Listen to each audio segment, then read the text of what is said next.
Hello everyone, I'm Andy Hodges for Sebastian Daily. Today I'm at the Paradoya Brewing Company in Sebastian with co-owner Pete Anderson, also brewmaster, and we are making a West Coast IPA today. Correct. And what's it called? News and Brews. News and Brews. The Raycon squeegees up. Yeah.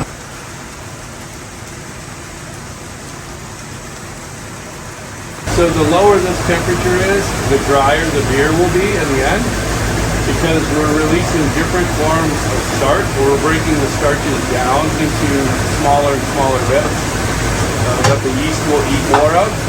If we raise this temperature, it starts to make a sweeter beer.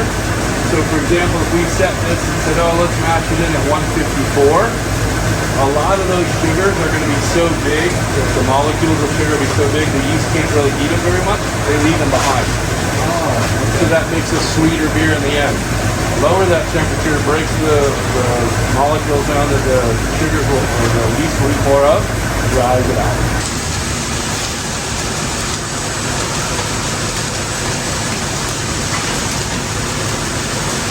We've got some Pilsner malt, we have some pale malt.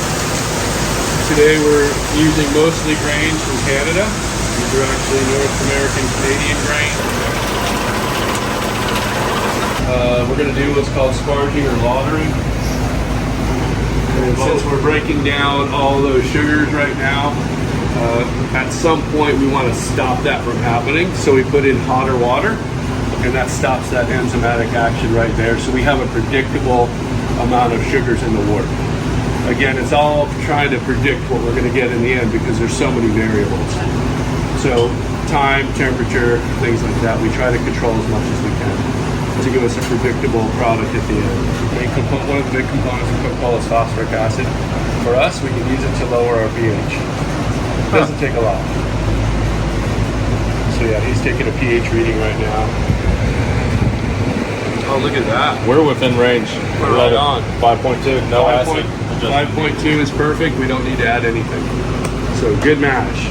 Historically, the whole reason why we add hops to beer to make it safer to drink than water back in the old times when questionable water sources weren't, or clean water wasn't exactly guaranteed. Right. It just so happens that beer has evolved along with the times, especially with the American beer styles, that everybody likes their hops or bitter beers, and thus the IPA style was born.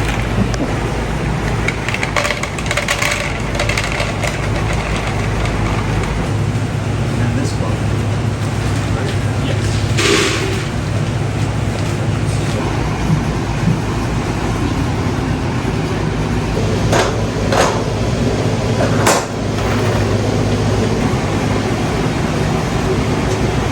Put your back into it. Yeah, this connects across the activity jet. Woo!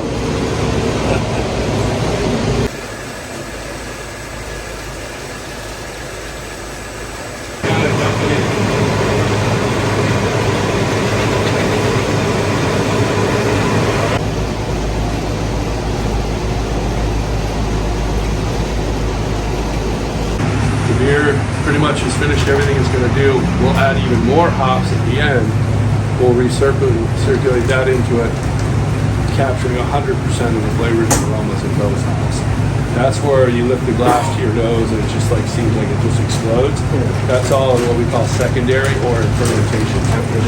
After all the beer, is completely done, fermenting and everything.